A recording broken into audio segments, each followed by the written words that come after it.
this is some paint I had mixed up in cellulose, Vert Criquet.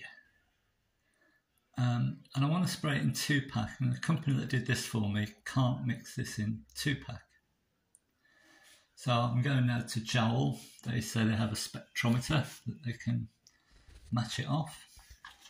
It's quite a complicated thing though. I mean, this is a sample of that paint. And if I compare it to this dribble down the side,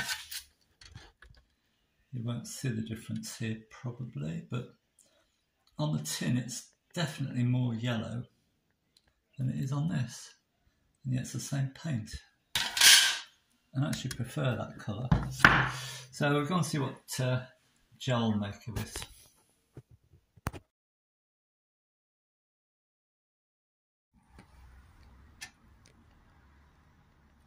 So how accurate is this machine? It's pretty good. I mean, we've had it for a couple of years now, and normally it finds a good match. So it depends on what it's on, though, as a general rule. Yeah. So if you take several readings there, will they all be the same? It takes 3 readings. Yeah. Normally, it's most effective on metallic colours because it reads with like the different angles what it's reading at. So as the light hits it, you see some sort of like metallic colours that give off a slightly different effect. With this being a solid colour, you probably won't find it. It needs to take 3, but yeah, we'll plug it in and see what comes up. Okay.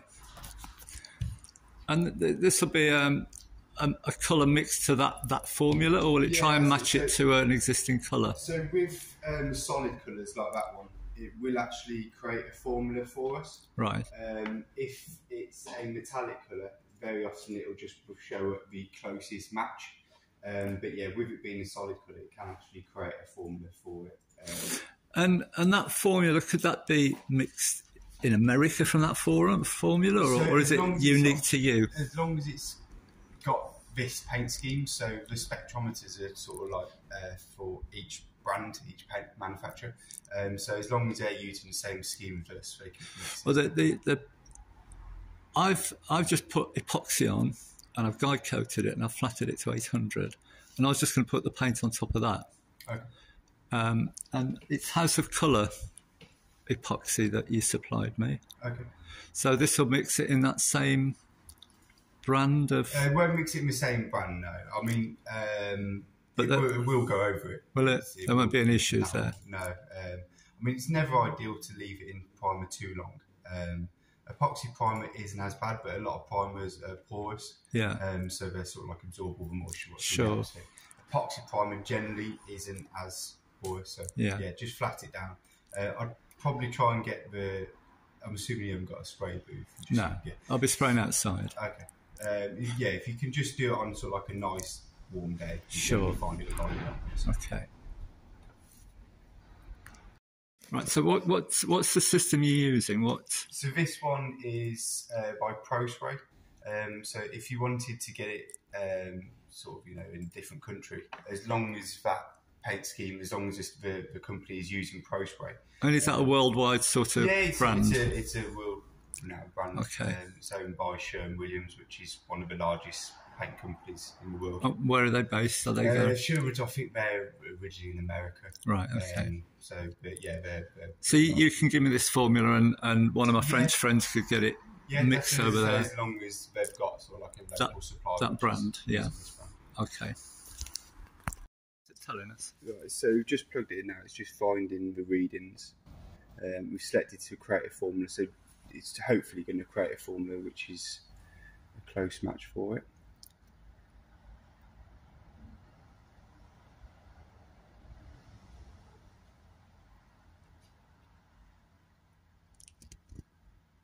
I mean, I've had sort of household paint mixed at house shops, and 2 different batches are completely different.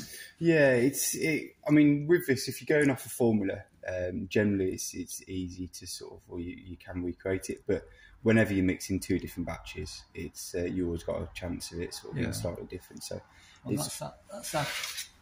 Yeah. I mean, going off a photo on here, I mean, that's miles off looking at that. Yeah, that's it. But say you look at a different computer screen and it'll look completely different. Yeah. So if we're selecting what you want it in single stage, that's 2-pack, yeah. Yeah, this will be in 2-pack. Yeah. So these are all the different matches what it's bought. These are all the different formulas. Obviously, the lower the score, the better. So we'll just put in here what we want to save. So why is it come with different colours? These are all just like different matches. So these are obviously the higher the score. Are readily available paints, are they? No, we'd have to mix all of these. Yeah, I still don't understand why we got. If it thinks it's that colour, why is it saying it just gives you different options. It's it just say the lower the score, the better the colour match. Could that score ever be near a 0? Or? I've got it. It's definitely been closer. Obviously, it depends on the colour. To be honest, as I say, the lower the better. This is what it generally brings up. I mean, normally what we do is we put it on the spectro first, and then if we mix it up and check it by eye. If we're not happy with it by eye, we'll sort of tint it further. But yeah, generally this is easy. Could we run the process again? Yeah. And see what it comes up with? Yeah, no problem at all. So as long as you're right for it. Right, so second scan here. Yeah. See what that comes up with. Does it play you up? Like all modern technology, it can be a bit temperamental. So we're connected. So you've got two options here. You can search a formula or you can create a formula. Generally, if it's like a modern car colour, you'd search a formula because there'll be a ready-made thing. Yeah, there's normally a good match for it. Yeah. With something like this, because we haven't got a code or anything to go off, it's easier, or a lot of the time easier to create a formula, which is only available in solid colours like we've got. Yeah. So let's click that, the spectro. So we're just going on the last reading, which we've just done.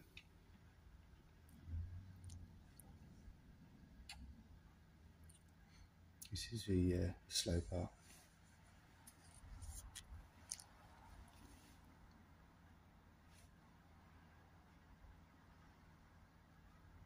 So my nearest branch is Wolverhampton. Are they... Right, so you've got two different options here. You've got effect, which is metallic colours, and pearlescent colours, which it isn't, so just leave it on solid. You've got equality, which we want in single stage, which is your 2K acrylic. Solid type we do is medium solids. Just click next on that, and again it's pretty much come up with a similar sort of score, which is 0.4. Yeah, it's 48 before, isn't it? Yeah. So what we'll do is we'll mix that up, we'll check it by eye, see what we think, and go from there. Okay, yeah, good.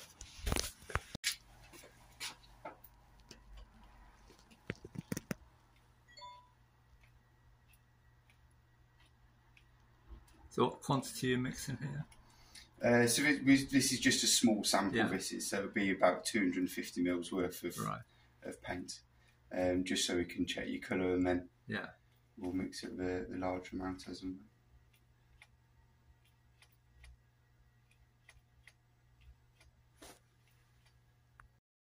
You're good at this, aren't you? I've been doing it 11 years. So this one we're looking for 1? Yeah, 1 gram. To put you under pressure now. That's it, I've got to get it right. But as I say, you'll find they're so sensitive. A lot of the time, if you've got sort of like the door open, it's the wind catches or anything like that. Yeah. So that's our colour there. Looks nothing like it. We're hoping. Right, add up to 250.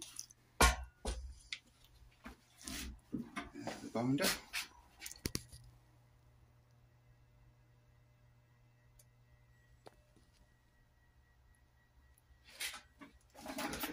We'll get we'll pop the lid open on your one. That looks nice, actually, doesn't it? We'll have a look. Right, so we've got 3 lots here. So this is my cellulose, which in this light it actually looks different to that, and that's the same paint. See, on your phone it looks it looks. And then this is a mixed sample. I think you'll find this will probably look closer to it wet than it will when it's dry. That looks pretty good to me. What would you say? I'd say with wet it looks okay. As I say, when you compare it to this, it won't look anything. No. You need to wait for it to dry really to get a good Yeah. But yeah, I mean, I'm pretty happy with that. If you are, I think that's good. Yeah, we'll go with that. Yeah, great stuff.